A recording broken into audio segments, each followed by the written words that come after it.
কখনোই বিফলে যায় না। আপনি যদি এই 3 ধরনের দোয়া করতে পারেন তাহলে আপনার দোয়া কখনোই বিফলে যাবে না। তো চলুন আমরা জেনে আসি কোন 3টে দোয়া বিফলে যায় না বা আল্লাহ সুবহানাহু ওয়া তাআলা ফেরত দেন না। আল্লাহর দরবারে আপনি হাত তুলে সকাল সন্ধ্যা রাত দিন 24 ঘন্টা দোয়া করছেন নিজের প্রয়োজনটা যাতে আল্লাহ তাআলা পূরণ করে দেন, কিন্তু দুর্ভাগ্যবশত আপনার দোয়াটা কবুল হচ্ছে না, আপনার প্রয়োজনটাও পূরণ হচ্ছে না, আল্লাহ তাআলা আপনার ডাকে সাড়াও দিচ্ছেন না।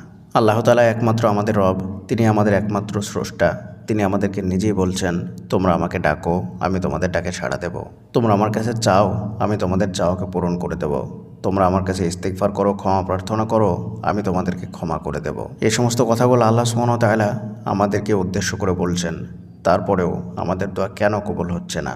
আমরা কি এমন পাপ করছি, কি এমন খারাপ কাজ করছি যার কারণে আল্লাহ তাআলা আমাদের ডাক শুনছেন না? আল্লাহ তাআলার কাছে আমরা কাকুতি মিনতি করছি, কান্নাকাটি করছি, দিনের পর দিন চেয়ে যাচ্ছি, তারপরেও আল্লাহ তাআলা আমাদের মনের ইচ্ছাগুলোকে পূরণ করছেন না। এই 3 সময় দোয়া করুন বা 3 রকমভাবে দোয়া করুন, আল্লাহ তাআলা কখনোই আপনার হাতকে খালি ফিরিয়ে দেবেন না, কখনোই আপনার দোয়াটা বিফলে যাবে না। 1 নাম্বার হলো, এক মুসলিম অপর মুসলিমের পিছনে দোয়া করুন। এই দোয়া কখনোই বিফলে যায় না। আমরা মানুষ হিসেবে একে অপরের পিছনে গীবত করতে, পরনিন্দা করতে, পরচর্চা করতে ভালোবাসি, কিন্তু একে অপরের পিছনে কখনোই আমরা ভালো চাই না। সামনাসামনি হলে আমরা তার প্রশংসা করি, কিন্তু যখনই সে আমাদের থেকে দূরে থাকে তখনই আমরা তার বদনাম করি, গীবত করি, পরনিন্দা করি। আজকে থেকে আপনি এইভাবে দোয়া করুন, প্রত্যেকটা মুসলিমের পিছনে দোয়া করা শিখুন। আপনার বন্ধু, আপনার শত্রু সকলেরই পিছনে দোয়া করুন। সবার জন্য আল্লাহ তাআলার নিকটে কল্যাণ কামনা করুন। যার যেটা প্রয়োজন যতটুকু জানেন আল্লাহকে বলুন যে আল্লাহ তার প্রয়োজনটাকে পূরণ করে দেন। এইভাবে যদি আপনি দোয়া করতে পারেন তাহলে মুসলিম শরীফের হাদিসের মধ্যে রাসূলুল্লাহ সাল্লাল্লাহু আলাইহি ওয়াসাল্লাম বলেছেন, আল্লাহ তাআলা সেই দোয়া কখনোই ফেরত দেন না যেই দোয়া এক মুসলিম অপর মুসলিমের পিছনে করে। দেখবেন আল্লাহ তাআলা খুব অল্প দিনের মধ্যেই আপনার প্রয়োজনটাকেও পূরণ করে দেবেন। 2 নাম্বার হচ্ছে, ফরজ সালাতের শেষ বৈঠকে দোয়া করুন। এই সময়ের দোয়া আল্লাহ তাআলা কখনোই ফেরত দেন না।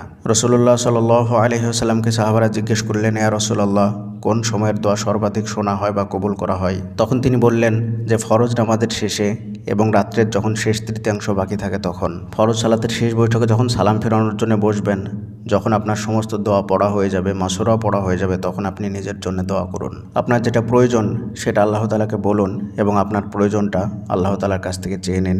এই সময়ের দোয়া কখনোই বিফলে যায় না। যদি আপনি একাকী সালাত আদায় করেন, ফরজ সালাত, তাহলে তো খুবই ভালো হয়, দীর্ঘ একটা সময় ধরে নিজের জন্য দোয়া করতে পারবেন।